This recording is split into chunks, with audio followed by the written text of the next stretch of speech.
മറ്റൊരു വാർത്തയിലേക്ക് പ്രധാനപ്പെട്ട വാർത്തയിലേക്ക് പോകണം. രണ്ടാനച്ഛൻ പീഡിപ്പിച്ചുവെന്ന യുവതിയുടെ വെളിപ്പെടുത്തൽ. 14-ാം വയസ്സ് മുതൽ പീഡനത്തിന് ഇരയായെന്ന് പെൺകുട്ടി ന്യൂസ് 18നോട് പറഞ്ഞു. വിവാഹശേഷം മാനസിക പീഡനമെന്നും പെൺകുട്ടി, രണ്ടാനച്ഛൻ ലൈംഗിക വൈകൃതത്തിന് അടിമയെന്നും വെളിപ്പെടുത്തൽ. നിരവധി തവണ പരാതി നൽകിയിട്ടും പിറവം പോലീസ് കേസെടുത്തില്ലെന്നും മൊഴി നൽകാൻ ചെന്ന പെൺകുട്ടിയെ പരിഹസിച്ചുവെന്നും പെൺകുട്ടി പറഞ്ഞു.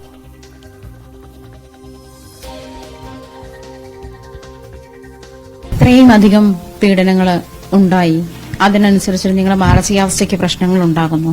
അപ്പോൾ കുടുംബത്തിന്റെ ഒരു സപ്പോർട്ട് കൂടി ഇപ്പോൾ നിങ്ങളുടെ ഒപ്പം ഉണ്ട്.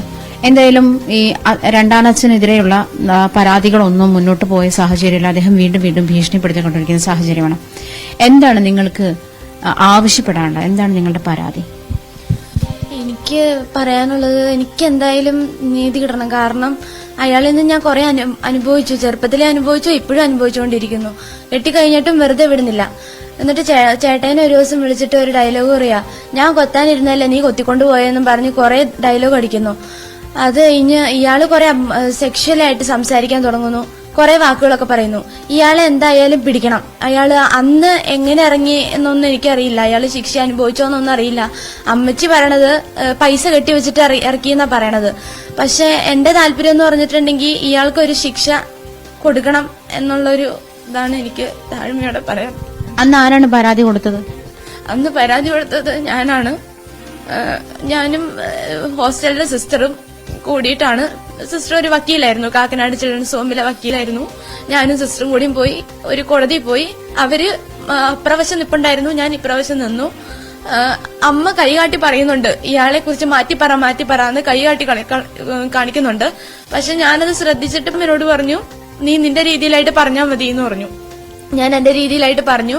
പക്ഷെ അവിടെ എന്താ സംഭവിച്ചതെന്ന് എനിക്കറിയില്ല. അത് പൈസ കെട്ടി വെച്ചോ ഒന്നും അറിയില്ല. ആ ഭാഗത്ത് ഇയാളുടെ അമ്മയുണ്ടായിരുന്നു, എന്റെ അമ്മയുണ്ടായിരുന്നു, 2 കുഞ്ഞുങ്ങളും ഉണ്ടായിരുന്നു. നിങ്ങൾ ഒരു കാലഘട്ടത്തിലും നിങ്ങളുടെ അമ്മയോട് ഇക്കാര്യം പറഞ്ഞിട്ടില്ലേ? അതായത് ഒന്നിച്ച് ജീവിച്ചിരുന്ന കാലത്തിലൊന്നും അമ്മയോട് ഇതൊന്നും പറഞ്ഞിട്ടില്ലേ? പറഞ്ഞിട്ടുണ്ടായിരുന്നു. ഞാൻ അമ്മേനോട് നടന്ന സംഭവങ്ങളൊക്കെ ഞാൻ പറയും. പക്ഷെ ഞാനൊന്ന് കുഞ്ഞായതുകൊണ്ട് എനിക്ക് എവിടെയും പോകാൻ പറ്റാത്തതുകൊണ്ടും എനിക്ക് അമ്മേനെ ആശ്രയിക്കേണ്ടി വന്നു. പക്ഷെ അമ്മ ഒരു നടപടി എടുത്തില്ല. അത് ഇയാളെ പേടിച്ചിട്ടാണോ അതോ എന്താണെന്നൊന്നും അറിയില്ല. മനസ്സിലിരിപ്പ് എന്താണെന്ന് അറിയില്ല. ഈ കേസ് എടുത്തു എന്ന് പറഞ്ഞില്ലേ, അത് എത്ര കാലം ശിക്ഷിച്ചിട്ടുണ്ടായിരുന്നു? അത് മിനിമം ഒരു 3 മാസം എടുത്തിട്ടുണ്ട് മിനിമം. അതേ തുടർന്ന് പുള്ളി പുറത്തിറങ്ങുകയും ചെയ്തു. പിന്നെ ഈ തുടർ നടപടികളൊന്നും സ്വീകരിച്ചിട്ടില്ല. ഇപ്പോഴും അയാള് പെണ്ണുങ്ങളെ പിടിക്കാൻ വേണ്ടി നടക്കുന്നുണ്ട്. രാത്രിയില് അയൽവക്കത്ത് പോയ ചേച്ചി കുറെ പറഞ്ഞു ഞങ്ങളുടെ അടുത്ത്, പെണ്ണുങ്ങളെ ഇതാക്കാൻ വേണ്ടി രാത്രിയിൽ ഇറങ്ങുന്നുണ്ട്, കുറെ പരിപാടികളുണ്ട് അയാൾക്ക് രാത്രി പരിപാടിയാ ഫുള്ളെന്നും പറഞ്ഞു. നിങ്ങളുടെ ഈ പറഞ്ഞതല്ല ഇതുപോലത്തെ എന്തെങ്കിലും പരാതികൾ പോലീസ് സ്റ്റേഷനിൽ എത്തുവോ? അതല്ലെങ്കിൽ ഇങ്ങനത്തെ, അതായത് ഈ സ്ത്രീകളെ ഉപദ്രവിക്കുന്ന, രാത്രിയിൽ ഇങ്ങനെ ഇറങ്ങി ഉപദ്രവിക്കുന്ന ഒരു സ്വഭാവം ഉണ്ടെന്ന് പറഞ്ഞില്ലേ, അപ്പൊ അങ്ങനത്തെ പരാതികൾ നാട്ടിലുണ്ടോ? അതിനെക്കുറിച്ച് എനിക്ക് വല്ല അറിവില്ല. പക്ഷെ ഈ അറിവുണ്ടായിരുന്നത് ആ ചേച്ചി പറഞ്ഞ ഒരു അറിവ് എനിക്ക് ഉള്ളൂ. രാത്രിയിൽ അന്നും പോകുന്നുണ്ടായിരുന്നു, ഇപ്പോഴും പോകുന്നുണ്ട് അയാള് രാത്രിയില്. ഈ കല്യാണം കഴിഞ്ഞ ശേഷം ഭർത്താവിനെ വിളിച്ചിട്ട് നിങ്ങൾ ഇങ്ങനെ അബ്യൂസ് ചെയ്യപ്പെട്ടു എന്ന് നിരന്തരം പറഞ്ഞുകൊണ്ടിരിക്കുന്നതാണോ പുള്ളിയുടെ നേച്ചർ? അയാള് ഇപ്പൊ ഞാൻ പറഞ്ഞില്ല ഒരു ഡയലോഗ്, അതും പറയും. പിന്നെ കുറെ സെക്ഷലി ആയിട്ട് സംസാരിക്കും, കുറെ ഭീഷണിയുടെ രീതിയിൽ അയാള് സംസാരിക്കും. നിങ്ങൾ എന്ത് നടപടി വേണമെന്നാണ് ഉദ്ദേശിക്കുന്നത്? എന്റെ ഒരു താല്പര്യം എന്ന് പറഞ്ഞിട്ടുണ്ടെങ്കിൽ അന്ന് അയാള് വെറുതെ വിട്ടു. പക്ഷെ ഈ പ്രാവശ്യം അയാളെ എന്തെങ്കിലും ഒരു നടപടി സ്വീകരിക്കണം എന്നുള്ളതാണ്. എന്തെങ്കിലും ഒരു ശിക്ഷ, ചികിത്സയ്ക്കുള്ള എന്റെ അയാളുടെ ഇത് കാരണം എനിക്കൊരു ഷോക്ക് വന്നു. ആ ഷോക്ക് ഇപ്പോഴും ഞാൻ അനുഭവിക്കണു. ചേട്ടനെ കയറ്റാത്ത ഹോസ്പിറ്റലുകളില്ല, കാണിക്കാത്ത ഒന്നുമില്ല. അപ്പൊ ഞങ്ങളുടെ കയ്യിലിരിക്കുന്ന പൈസ ഫുള്ളും തീർന്നു. ഇപ്പൊ ദാരിദ്ര്യത്തിലായി, ഓരോരുത്തരോടും തണ്ടണു. ഞങ്ങളുടെ അവസ്ഥ ഭയങ്കര ദയനീയമാണ് മാഡം. ഇയാളെ കോടതി കയറ്റണം, അതന്നെയാണ് എന്റെ താല്പര്യം. ഇയാൾക്ക് എന്തെങ്കിലും ശിക്ഷ വാങ്ങിച്ചു കൊടുക്കണം, അതന്നെയാണ് എന്റെ താല്പര്യം. ഇയാളിൽ നിന്ന് നഷ്ടപരിഹാരം ഞാൻ സ്വീകരിക്കുന്നു. എന്ത് നഷ്ടപരിഹാരം ഉദ്ദേശിച്ചത്? എന്റെ ചികിത്സയ്ക്കുള്ളത് എന്തെങ്കിലും അയാള് തന്നെ എന്നുള്ളതാണ്. കാരണം എന്റെ ഹസ്ബൻഡിന്റെ കയ്യിൽ നിന്ന് ഒന്നും ഇനി എടുക്കാനില്ല. ഇതാണ് അവസ്ഥ. ഇത്ര ഭീകരമായ ഒരു അവസ്ഥയിലൂടെ ഒരു പെൺകുട്ടി കടന്നു പോകുമ്പോൾ അതിനുള്ള സപ്പോർട്ട് നൽകേണ്ട സംവിധാനങ്ങളൊക്കെ കണ്ണടച്ചു നിന്നാൽ ഒരുപക്ഷെ നീതി ലഭിക്കേണ്ടവർക്ക് അത് ലഭ്യമാകാതെ പോകും. ക്യാമറമാൻ ശ്യാംലാലിനൊപ്പം ആജ്ഞ രവീന്ദ്രൻ, ന്യൂസ് 18 കൊച്ചി. ആജ്ഞ, ഈ പെൺകുട്ടിക്കൊപ്പം അവരുടെ അനുഭവങ്ങൾ നേരിട്ട് കേട്ട് അറിഞ്ഞ റിപ്പോർട്ടറാണ്. ആജ്ഞ, എന്താണ് ഇവരുടെ ഈ ഒരു ഇത്രയും വലിയ സംഭവം ഉണ്ടായിട്ടും ഇവർ ആരോടും ഇതിൽ പരാതി നിരവധി ഒരു പക്ഷേ ബന്ധുക്കളോടൊക്കെ പറഞ്ഞു കാണും, പക്ഷേ പല ആളുകളുടെയും പിന്തുണ ഈ പീഡനത്തിനുണ്ട് എന്ന് ഇവർ പറയുന്നുണ്ടോ? ഇയാൾ വീണ്ടും ഇത്തരത്തിൽ നടപടികളുമായി അല്ലെങ്കിൽ ഇത്തരം വൈകൃതങ്ങളുമായി മുന്നോട്ട് പോകുന്നു എന്ന് പറയുമ്പോൾ ഇയാൾക്കെതിരെ ഇതുവരെ ഒരു വിരൽ അനക്കാൻ പോലും ആർക്കും സാധിച്ചിട്ടില്ല എന്നുള്ളതാണോ മനസ്സിലാക്കേണ്ടത്?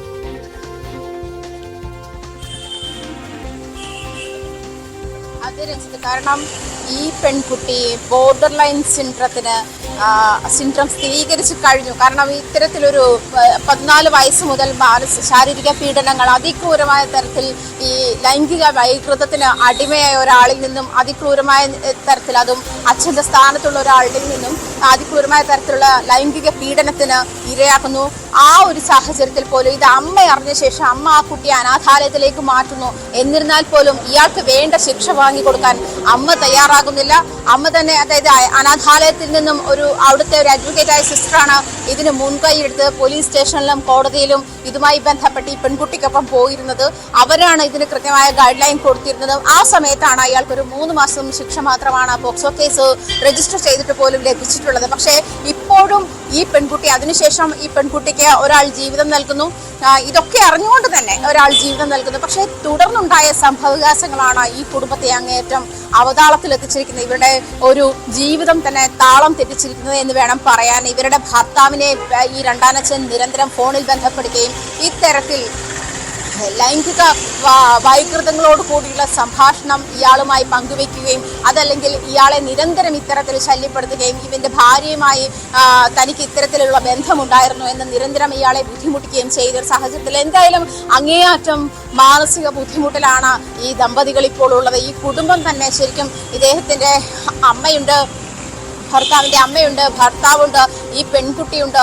ഇവരെ ഏത് തരത്തിലാണ് ഇതിനെ അതിജീവിക്കേണ്ടത് എന്നറിയാതെ അങ്ങേയറ്റം ബുദ്ധിമുട്ടുന്ന ഒരു സാഹചര്യമാണുള്ളത്. ഇതുമായി ബന്ധപ്പെട്ട പരാതികൾ നൽകിയിരുന്നെങ്കിൽ പോലും ഇയാൾക്കെതിരെ ഒരു ചെറുവിരൽ പോലും അനക്കാൻ പോലീസ് തയ്യാറായില്ല എന്നൊരു പരാതി കൂടി ഇവർ ഉന്നയിക്കുന്നുണ്ട്. കാരണം പോലീസ് സ്റ്റേഷനിലെത്തുന്നു, പിറവം പോലീസ് സ്റ്റേഷനിലെത്തുന്നു. പിറവം പോലീസ് ഇതുമായി ബന്ധപ്പെട്ട FIR രജിസ്റ്റർ ചെയ്തിട്ടുണ്ട്. പക്ഷേ മൊഴിയെടുക്കാൻ വിളിച്ചപ്പോഴൊക്കെ ഈ ഞാൻ സൂചിപ്പിച്ചതുപോലെ മാനസികമായി ബുദ്ധിമുട്ട് ഉള്ള ഒരു പെൺകുട്ടിയാണ്.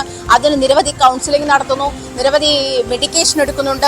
ആ ഒരു തരത്തിലേക്ക് ഇവരുടെ ഭർത്താവും ഇതുമായി ബന്ധപ്പെട്ട ഡിപ്രഷൻ സ്റ്റേജിലേക്ക് മാറുന്നു, അതല്ലെങ്കിൽ അത്തരത്തിലുള്ള മാനസിക ബുദ്ധിമുട്ടുകളിലേക്ക് മാറുന്നു.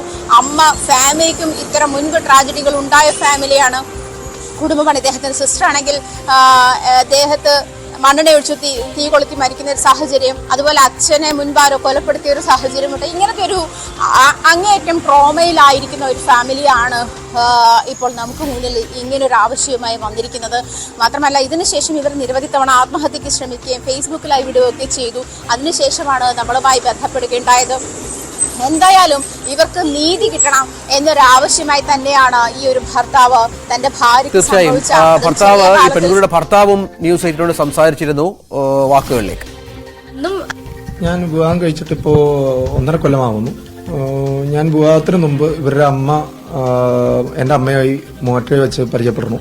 അത് കഴിഞ്ഞതിന് ശേഷം എന്നെ അനാഥാലയത്തിൽ പെണ്ണ് കാണിക്കാനായിട്ട് കൊണ്ടുപോകുന്നു.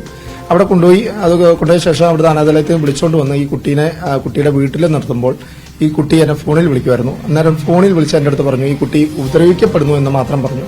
എന്നെ എങ്ങനെയെങ്കിലും ഒന്ന് രക്ഷിക്കണം എന്ന് പറഞ്ഞു. ഞാൻ അവിടെ ഒരു ഓട്ടോയുമായി, മോട്ടയിൽ നിന്ന് ഒരു ഓട്ടോയുമായി അവിടെ ചെല്ലുന്നു. ഈ കുട്ടിയെ അവിടെ നിന്നും വിളിച്ചുകൊണ്ട് വന്ന് ഇവിടെ വന്നതിന് ശേഷം, എൻ്റെ വീട്ടിൽ വന്നതിന് ശേഷം കുറച്ച് മാനസികാസ്വാസ്ഥങ്ങളും പ്രശ്നങ്ങളും ഒക്കെ കാണിച്ചു തുടങ്ങുന്നു. അന്നേരം കുട്ടിയുടെ അടുത്ത് ചോദിച്ച് വിവരം അറിയുന്നു. മറ്റു വ്യക്തികളിൽ നിന്നും എനിക്ക് അറിയാനായിട്ട് സാധിച്ചു. അങ്ങനെയാണ് ഈ കേസ് എനിക്ക് അറിയാൻ സാധിച്ചത്. ഈ കുട്ടിയുടെ ഇങ്ങനെ ഒരു അബ്യൂസ് ഉണ്ടായി എന്നറിയാൻ സാധിച്ചത് അപ്പോഴാണ്. അത് അത്തരത്തിലുള്ള കൗൺസിലിങ്ങോ കാര്യങ്ങളോ ഒക്കെ നടത്തിയിരുന്നില്ലേ? പിന്നെ അത് കഴിഞ്ഞതിന് ശേഷം ഇവിടെ ഈ മാനസികാസ്വാസ്ഥ്യം കാണിച്ചു കഴിഞ്ഞതിന് ശേഷം ഞങ്ങൾ മൂവാറ്റുപുഴ ഗവൺമെന്റ് ഹോസ്പിറ്റലിൽ പോയി. അവിടെ ചെന്ന് പല ഡോക്ടർമാരെ കണ്ടു. പല ഡോക്ടർമാരുമായിട്ട് കുട്ടിക്ക് കൗൺസിലിംഗ് കൊടുത്തു. പ്രൈവറ്റ് ഹോസ്പിറ്റലിൽ കൗൺസിലിംഗ് കൊടുത്തു. മറ്റ് സഹായ പൈസ കൊടുത്തുള്ള കൗൺസിലിങ്ങും ഞങ്ങൾ കൊടുത്തു. അത് കഴിഞ്ഞതിന് ശേഷം ഈ കുട്ടി വീട്ടിലേക്ക് വരുന്നു. പിന്നെ ഈ കുട്ടിയുടെ മൈൻഡിലോട്ട് ഈ കാര്യങ്ങൾ പിന്നെ കയറി വരുന്നു. ഞാനാണെങ്കിൽ പെട്ടെന്ന് റിക്കവർ ആയില്ല. എനിക്കിത് മനസ്സിലായിട്ട് കയറി വരുന്നു. ഈ കുട്ടിയോട് പല പ്രാവശ്യം ഞാൻ ചോദിക്കുകയും ചെയ്തു. അപ്പോൾ ഈ കുട്ടി പിന്നെ പറയുമ്പോൾ കുട്ടിക്കൊരു ബുദ്ധിമുട്ട്. ഞങ്ങൾ എന്നിട്ട് പിന്നെ ഒരു കൗൺസിലിങ്ങിന് പോയി. കൗൺസിലിംഗ് പോയ ഡോക്ടർ പറഞ്ഞു, ഈ കുട്ടിയുടെ അടുത്ത് ഇനി ഇതിനെക്കുറിച്ച് സംസാരിക്കരുത് നീ എന്ന് പറഞ്ഞു. ഞാൻ പറഞ്ഞു ഇതിനെക്കുറിച്ച് സാർ സംസാരിക്കില്ല എന്ന് പറഞ്ഞു. പിന്നെ കുറച്ച് നാളുകൾക്ക് ശേഷം ഞങ്ങൾ ഇതിനെക്കുറിച്ചുള്ള ടോക്കേ ഉണ്ടായിരുന്നില്ല. മാനസികമായിട്ട് പിന്നെ വിഷമം കയറുന്നു. അപ്പോൾ ചാലക്കുടി DYSP ഓഫീസിൽ ഞങ്ങൾ പോകുന്നു. ഇവരുടെ ഒരു റിലേറ്റീവ് അവിടെ തമ്പിസാർ എന്ന് പറഞ്ഞ സാറുണ്ടെന്ന് ഞങ്ങൾക്ക് അറിയായിരുന്നു. പക്ഷെ അയാൾ ആ സാറിനെ യൂസ് ചെയ്യാനായിട്ടൊന്നും അല്ല അങ്ങോട്ട് പോയ അങ്ങോട്ട് ചെന്ന് DYSPയുടെ താഴെയുള്ള സാറന്മാരെ പറ്റി കാര്യങ്ങൾ ഞങ്ങളൊരു 20 മിനിറ്റ് എടുത്ത് ഞങ്ങൾ രണ്ടുപേരും കൂടെ കാര്യങ്ങൾ പറയുന്നു. സാർ പറഞ്ഞു ഇത് ജൂറിസ്ഡിക്ഷൻ അല്ലാത്തതുകൊണ്ട് ഇവിടുന്ന് നിയമ നടപടി ഒന്നും സ്വീകരിക്കാൻ പറ്റില്ല എന്ന് പറയുന്നു. അത് കഴിഞ്ഞാൽ ഞാൻ 112 ഹെൽപ്പ് ലൈനിലായിട്ട് വിളിക്കുന്നു. ഹെൽപ്പ് ലൈനിൽ നിന്ന് വിളിച്ചു കഴിഞ്ഞപ്പോൾ അവർ പറയുന്നു ചാലക്കുടി പോലീസ് സ്റ്റേഷനിൽ അറിയിച്ചിട്ടുണ്ടെന്ന് പറയുന്നു. ചാലക്കുടി പോലീസ് സ്റ്റേഷനിൽ അറിയിച്ചിട്ട് ചാലക്കുടി SI ഞങ്ങളെ വിളിക്കുന്നു ഫോണിലായിട്ട്. അപ്പോൾ ഞങ്ങൾ റോട്ടിൽ തന്നെ നിൽക്കുന്നു. അപ്പോൾ റോട്ടിൽ വെച്ച് എന്താ കാര്യം പറയാൻ പറയുന്നു. പെട്ടെന്ന് ഞങ്ങൾക്ക് റോട്ടിൽ നിന്ന് പബ്ലിക്കായിട്ട് അപ്പോൾ പറയാൻ പറ്റുന്നില്ല. അപ്പോൾ ഞങ്ങൾ അത് ഫോൺ കട്ട് ചെയ്ത് പിന്നെ അവിടുന്ന് ഞങ്ങൾ ഇറങ്ങി ഞങ്ങൾ പാലക്കാടിന് ബസ് കയറുന്നു. എന്തിനാ പോയെന്ന് വെച്ചാൽ മാനസിക നില അങ്ങ് തെറ്റിപ്പോയി. എന്നാ ചെയ്യേണ്ടതെന്ന് അറിയാൻ പാടില്ല. എവിടെയും നമുക്ക് രക്ഷയില്ല. ഞങ്ങൾ നിൽക്കുന്ന സ്ഥലത്ത് ഞങ്ങൾ സുരക്ഷിതമാണെന്ന് അറിയില്ല. അപ്പൊ എന്തെങ്കിലും ഒരു നടപടി എത്രയും പെട്ടെന്ന് ഗവൺമെന്റിന്റെ ഭാഗത്തുനിന്ന് ഉണ്ടാവണമെന്ന് അപേക്ഷയോടുകൂടി പറയുന്നു. അതാണ് സാഹചര്യം. ഏതായാലും വലിയ തോതിലുള്ള പീഡനം രണ്ടാനച്ഛന്റെ ഭാഗത്ത് നിന്ന് ആ പെൺകുട്ടിക്ക് നേരിടേണ്ടി വരുന്ന സാഹചര്യമാണ്. ഒപ്പം അത് അനുസരിച്ചുള്ള പരാതി അവർ പലതവണ പോലീസ് സംവിധാനത്തിന്റെ അടുത്ത് അടക്കം ചെന്ന് പറഞ്ഞിട്ടും ഒരു നടപടിയും എടുക്കുന്നില്ല എന്നുള്ളത് ഏറെ ഗൗരവതരമായ ഒരു കാര്യമായി മാറുന്നു. പരാതിക്കാരി ഇപ്പോൾ ടെലിഫോൺ ലൈനിലുണ്ട്. മാഡം, ഇവിടെ നിങ്ങൾ പലതവണ പോലീസിനെ സമീപിച്ചു എന്നാണ് മനസ്സിലാകുന്നത്. ഈ ഓരോ തവണ നിങ്ങൾ ചെല്ലുമ്പോഴും അവർ ഇതിനെ ഒരു തരത്തിലും ഗൗരവമായി കാണാത്ത മട്ടായിരുന്നോ? അതെ അതെ. എന്താ അവർ പറഞ്ഞു? നിങ്ങളെ എങ്ങനെയാ അവർ പിന്തിരിപ്പിക്കാൻ ശ്രമിച്ചത്? കേൾക്കാമോ? എനിക്കിപ്പോ പറയാനുള്ളൊരു മാനസികാവസ്ഥ വന്നില്ല. ഭർത്താവിന്റെ ജോലി പോകും എന്നുള്ളൊരു ഇതാണ് അവര് ഇതാക്കിയത്. പോലീസ് പറഞ്ഞല്ലേ? ഒന്നും തന്നെ എനിക്കിപ്പോ സംസാരിക്കാൻ പറ്റുന്നില്ല. ഭർത്താവിന്റെ ജോലി പോകും, ഞങ്ങളെ ഭീഷണിപ്പെടുത്തും എന്നൊക്കെയാണ് പോലീസ് സ്റ്റേഷനിൽ നിന്ന് പറഞ്ഞത്. ഇയാൾക്കെതിരെ സപ്പോർട്ടാണ് പോലീസുകാര് ചെയ്തത്. ഇയാൾക്കെതിരെ പൂർണ്ണമായിട്ടുള്ള സപ്പോർട്ടാണ് പോലീസുകാർ അവിടുന്ന് ചെയ്തത്. ഒരു നിയമ നടപടിയും ഇയാളുടെ പേരിൽ എടുത്തിട്ടില്ല. ഇയാള് വെറുതെ ഇപ്പോഴും നടക്കുന്നു. 3 പ്രാവശ്യം പരാതി കൊടുത്തിട്ടും അയാള് എങ്ങനെയാണ് കോടതി അയാളെ വെറുതെ വിട്ടതെന്നൊന്നും അറിയില്ല. ഞാൻ ഹോസ്റ്റലിലായിരുന്നു. SP ഓഫീസിൽ പരാതി കൊടുത്തു. അങ്ങനെ കുറെ കാര്യങ്ങൾ ചെയ്തു. എന്നെ ക്രൂരമായിട്ട് അയാൾ പീഡിപ്പിച്ചു. ഞാൻ ഇപ്പോഴും പറയുന്നു, എന്നെ ക്രൂരമായിട്ട് അയാൾ പീഡിപ്പിച്ചു. അയാള് വെറുതെ വിടരുത്, അല്ലെങ്കിൽ ഞാൻ തന്നെ അയാളെ കൊല്ലും. കട്ടിലെ കെട്ടിയിട്ട് പീഡിപ്പിച്ചു, ചൂരൽ വടി കൊണ്ട് അടിച്ചു, മേലും ഫുള്ളും. എനിക്ക് പറയാൻ പറ്റാത്തൊരു സാഹചര്യമാണെന്ന്. ഇപ്പോഴും അയാൾ വെറുതെ നടക്കുന്നു. അയാൾക്കെതിരെ എന്തെങ്കിലും നടപടി സ്വീകരിക്കണം. എന്റെ താഴ്മയായുള്ള ഒരു അപേക്ഷയാണ്. 15-ാം തീയതി പരാതി കൊടുത്തു. ഇന്ന് 21-ാം തീയതിയായി. ഇതുവരെ അയാൾക്കെതിരെ ഒരു നിയമ നടപടിയും എടുത്തിട്ടില്ല. അയാളെ കരുതൽ തടങ്കിൽ പോലും വച്ചിട്ടില്ല. എന്തെങ്കിലും ഇയാൾക്കെതിരെയായിട്ടൊരു ഇത് ചെയ്യണം. എന്റെ അവസ്ഥ വേറൊരു പെണ്ണിനും വരരുത് എന്നുള്ളൊരു അപേക്ഷയാണ് എനിക്കുള്ളത് സാർ. ശരി. ഈ 15-ാം തീയതിയാണ് പോലീസ് സ്റ്റേഷനിൽ പോകുന്നത് അല്ലേ? അതെ സാർ. ഇത്രയും ദിവസമായി അതിനുശേഷം പോലീസുകാരൊന്നും വിളിക്കുകയോ ഈ പരാതി ഒന്ന് അന്വേഷിക്കുകയോ ചെയ്തിട്ടില്ല? ഒരു നിയമ നടപടി സ്വീകരിച്ചിട്ടില്ല, വിളിക്കുകയോ ഒന്നും ചെയ്തിട്ടില്ല. 3 തവണ പരാതി കൊടുത്തു. ഇന്നലെ മൊഴിയെടുത്തു. പറവൂർ പോലീസുകാർ ഇന്നലെ മൊഴിയെടുത്തു. മാഡം, മൂവാറ്റുപുഴ പോലീസുകാർ മൊഴിയെടുത്തു. കാര്യങ്ങളെല്ലാം അവരോട് പറഞ്ഞോ? കാര്യങ്ങളെല്ലാം അവരോട് പറഞ്ഞു. വിശദമായി തന്നെ പറഞ്ഞു. ഫസ്റ്റ് മുതൽ ലാസ്റ്റ് വരെ പറഞ്ഞു. അതിന് ഒരുമാതിരി കളിയാക്കുന്ന രീതിയിലായിരുന്നു എന്നോട് പെരുമാറിയത്. പക്ഷെ എന്റെ മാനസികാവസ്ഥ ആരും മനസ്സിലാക്കുന്നില്ല. ഞങ്ങളുടെ കുടുംബജീവിതത്തിൽ ഇത് ബാധിക്കുന്നുണ്ട്. എനിക്ക് ഒരു കല്യാണം കഴിഞ്ഞു, ഞാൻ ചേട്ടായിനെയും കൂടി ഇതിന്റെ ഇടയിൽ വലിച്ചിട്ടു. പക്ഷെ ചേട്ടായി ഇപ്പോഴും എന്റെ കൂടെ നിൽക്കുന്നുണ്ട്. എന്റെ കാര്യങ്ങൾ അറിഞ്ഞ് നല്ലൊരു ചേട്ടായിയാണ് എനിക്ക് കിട്ടിയത്. എന്റെ കാര്യങ്ങൾ അറിഞ്ഞ് എത്ര നേരം എന്റെ കൂടെ നിൽക്കുന്നുണ്ട്. ഇനി ഈ മറ്റാരോടെങ്കിലും, ഈ പോലീസിനോടല്ലാതെ ബന്ധുക്കൾ, ഭർത്താവിന് അറിയാമെന്നറിയാം, മറ്റാരോടെങ്കിലും ഈ വിവരം പറയാൻ ശ്രമിച്ചിരുന്നോ? മറ്റാരോടും ഞാൻ പറഞ്ഞില്ല. അയലൊക്കത്തെ ചേച്ചിയോട് ഞാൻ പറഞ്ഞു, പിന്നെ മഠത്തിലെ സിസ്റ്റർമാരോടും പറഞ്ഞു, ഫ്രണ്ട്സിനോടും പറഞ്ഞു. അവരൊക്കെ ഇയാൾക്കെതിരെയാണ്.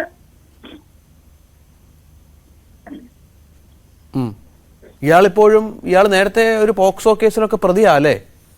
പോസ്കോ കേസിൽ പ്രതിയാണ്. ഇയാൾക്ക് വേറെ ഭാര്യ മക്കളും ഉണ്ട് വേറെ സ്ഥലത്ത്. അതല്ലാതെ തന്നെ എന്റെ അമ്മേനെ കെട്ടി 2 മക്കളുമായി വേറൊരു പെണ്ണിനെ കൊന്നു. ഇപ്പോഴും രാത്രിയിൽ അയാൾ ഇറങ്ങി നടക്കുന്നുണ്ട്. വേറൊരു കൊച്ചിന് ഇതുപോലെ വരരുത്. അമ്മയ്ക്ക് ഇക്കാര്യം അറിയാമോ? അമ്മയ്ക്ക് ഇക്കാര്യം അറിയാമോ? അമ്മയ്ക്കോ? ഇക്കാര്യം അറിയാമോ? അമ്മയ്ക്ക് ഈ കാര്യം അറിയാം. അമ്മ എന്താ പറയുന്നത്? അമ്മയ്ക്ക് എല്ലാം അറിയാം. എനിക്ക് തോന്നുന്നു ഇയാളെ പേടിച്ചിട്ടാണ് അമ്മ അവിടെ നിക്കണേന്ന് തോന്നുന്നു.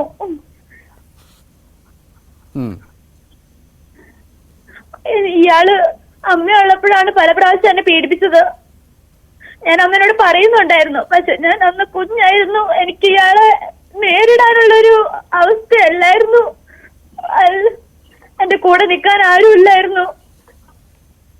ഈയിടെ പിറവത്ത് വെച്ച് ഞങ്ങൾ ഇടിക്കുകയും തല്ലുകയും ചെയ്തു. എന്റെ അമ്മേനെ കാണണമെന്ന് ആവശ്യപ്പെട്ടപ്പോ ഇയാള് എന്റെ ചെസ്റ്റിനടിച്ചു. അയാള് അടിച്ചു നിലത്തിട്ടു.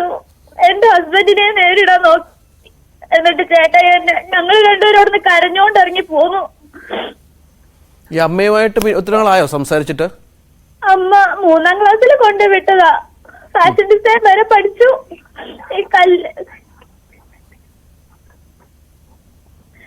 ഈ കഴിഞ്ഞ 6 ദിവസം അമ്മേനെ വിളിക്കാൻ ശ്രമിക്കുന്നു. 6 മാസമായി അമ്മേനെ വിളിക്കാൻ ശ്രമിക്കുന്നു. അമ്മേനെ ഫോണിൽ കിട്ടുന്നില്ല. എന്താന്നറിയില്ല. പിന്നെ ഇയാളെ വിളിച്ചു നോക്കി. ഫോൺ കൊടുക്കുന്നില്ല. അതിനുശേഷമാണോ നേരിട്ട് ചെന്നപ്പോ ഈ മർദ്ദനമൊക്കെ ഉണ്ടായത്? അതെ. ഇയാള് എത്ര നാൾ ജയിലിൽ കിടന്ന ആളാണ്? 3 മാസം. പിന്നീട് പുറത്തിറങ്ങി. ആരിറക്കി, എന്താണ് ഇതിന്റെ പിന്നിലുള്ള കള്ളത്തരം എന്നൊന്നും എനിക്കറിയില്ല. പോലീസുകാർക്ക് ഇയാള് നേരത്തെ ഇത്തരം കേസുകളിൽ പ്രതിയാണെന്നൊക്കെയുള്ള കാര്യം അറിയാം അല്ലേ? അറിയാം. ഇയാളെ വിളിക്കുകയോ ചോദ്യം ചെയ്യുകയോ വല്ലതും ചെയ്തോ പോലീസുകാർ? അറിയാമോ? അതൊന്നും എന്റെ അടുത്ത് പറഞ്ഞില്ല. പിന്നെ നേരെ എന്നെ ഹോസ്പിറ്റലിലോട്ട് എങ്ങനെങ്കിലും പഠിച്ച് പോട്ടെ എന്ന് വിചാരിച്ച് ഹോസ്പിറ്റലിലോട്ട് കൊണ്ടുവന്നാക്കി. ഇപ്പൊ പോലീസുകാർ എന്താ നടപടി എടുത്തേക്കണേന്നൊന്നും ഞങ്ങളെ വിളിച്ച് പറഞ്ഞില്ല. അത് പറഞ്ഞിരുന്നെങ്കിൽ ഒരു ആശ്വാസമെങ്കിലും കിട്ടിയേനെ. ഇന്നലെ ഞാൻ ചേട്ടനെ രാത്രി ഉറക്കിയിട്ടില്ല. കരഞ്ഞ് ചേട്ടൻ എനിക്ക് എന്നിട്ട് മരുന്നെടുത്ത് തന്നു. അപ്പോഴാണൊന്ന് ശാന്തായിട്ട് കിടന്നത്. ഞാൻ ചേട്ടനെ ഉറക്കിയിട്ടില്ല. എനിക്ക് അസുഖം വരാനുള്ള കാരണം ഇയാള് തന്നെയാണ്. എനിക്ക് ഈ ഷോക്ക് എന്റെ മൈൻഡിൽ നിന്ന് പോണില്ല. ഇപ്പോഴും ഉപദ്രവിക്കുന്നു അയാള്. ശരി. എന്തായാലും പോലീസ് നടപടിയെടുക്കും എന്ന് പ്രതീക്ഷിക്കാൻ ഞങ്ങളും അതിനുള്ള ശ്രമങ്ങൾ നടത്താം. ധൈര്യമായി ഇരിക്കുക. ഇത്തരം കാര്യങ്ങൾ ഇനിയും ഉണ്ടാവില്ല എന്നും കരുതുന്നു. ശരി മാഡം. ആജ്ഞ, ഇതാണ് അവർ പറയുന്നത്. നമ്മൾ ഈ പോലീസുമായി ബന്ധപ്പെടാൻ ശ്രമിച്ചിരുന്നു. അവരുടെ നടപടി വല്ലതും കിട്ടിയോ?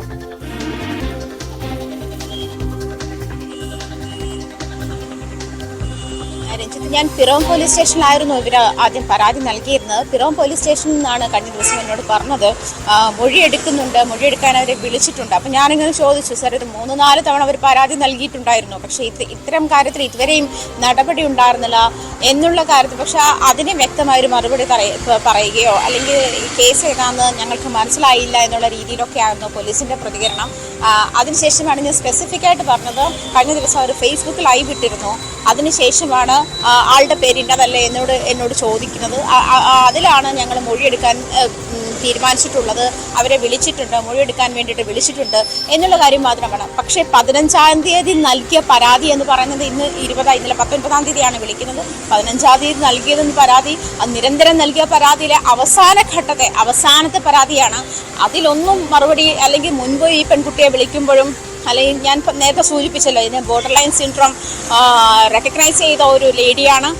അതിനു മുൻപും ഇവരെ പരാതി നൽകാൻ വിളിക്കുമ്പോഴോ അതല്ലെങ്കിൽ പരാതിയുമായി ബന്ധപ്പെട്ട് വിളിക്കുമ്പോഴോ ഒക്കെ ഇവരുടെ മാനസികാവസ്ഥ മനസ്സിലാക്കാതെ അല്ലെങ്കിൽ നിരവധി കൗൺസിലിംഗ് അറ്റൻഡ് ചെയ്ത ഒരു പെൺകുട്ടി, മാനസിക അസ്വാസ്ഥ്യം മൂലം അതിനുള്ള മെഡിക്കേഷൻസ് എടുത്തുകൊണ്ടിരിക്കുന്ന ഒരു പെൺകുട്ടി, അത് പ്രത്യേകിച്ച് ഇത്തരത്തിൽ ബാല്യാവസ്ഥയിലുണ്ടായ ഇത്തരം പീഡനത്തിന്റെ ബാക്കി പത്രമായിട്ട്. രഞ്ജിത്ത്, ഒരു കാര്യമുണ്ട്, നമ്മുടെ സമൂഹത്തിൽ ഇങ്ങനെ നിരവധി പെൺകുട്ടികളുണ്ട്. പക്ഷേ സമൂഹം തന്നെ ഇത്തരത്തിൽ മാറ്റി നിർത്തുന്നോ അതല്ലെങ്കിൽ തനിക്ക് നല്ല കുടുംബജീവിതം ലഭിക്കത്തില്ലെന്നോ അങ്ങനെയൊക്കെ വിചാരിച്ചുകൊണ്ട് ഇത്തരം കാര്യങ്ങൾ തുറന്നു പറയാതെ അങ്ങേയറ്റം മാനസിക ബുദ്ധിമുട്ടുകളിലേക്കും അതല്ലെങ്കിൽ സൂയിസൈഡ് ടെൻഡൻസി ഉണ്ടാകുന്ന വിഷാദ രോഗത്തിലേക്കും ഒക്കെ വഴുതി വീഴുന്ന ഒരുപാട് പെൺകുട്ടികൾ നമ്മുടെ സമൂഹത്തിലുണ്ട്. പക്ഷേ ഇത്തരം ഇങ്ങനെ പെൺകുട്ടികളെ ഇങ്ങനെ ലൈംഗിക അതിക്രമത്തിന് ഇരയാക്കുന്ന, അത് പെൺകുട്ടി പറഞ്ഞത്, അതായത് പലതും നമ്മൾ ഓൺ എയറിൽ കട്ട് ചെയ്തിട്ടുണ്ട്, ഏതൊക്കെ തരത്തിലാണ് അയാൾ പീഡിപ്പിച്ചത് എന്നുള്ള തരത്തിലുള്ള ഒരു ഏകദേശ രൂപം എനിക്ക് ആ പെൺകുട്ടിയുമായി ഓഫ് ദ റെക്കോർഡ് സംസാരിച്ചപ്പോൾ തന്നെ കിട്ടിയതാണ്. ഞാൻ തന്നെയാണ് പറഞ്ഞത്, ഇതൊന്നും നമുക്ക് സെൻസർ ചെയ്ത ശേഷം എയർ ചെയ്യാൻ പറ്റാത്ത തരത്തിലേക്കുള്ള ഒരു സാഹചര്യത്തിലേക്ക് അല്ലെങ്കിൽ അത്തരത്തിലുള്ള പീഡനമാണ് രണ്ടാനച്ഛന്റെ ഭാഗത്തുനിന്നും ഈ പെൺകുട്ടി നേരിട്ടത്. ശരി, തീർച്ചയായും അതാണ് വളരെ ഗുരുതരമായ ഒരു സംഭവമാണ്. പോലീസ് അധികാരികൾ ഈ വിഷയം ഇനിയെങ്കിലും ശ്രദ്ധിക്കുമെന്ന് കരുതാം.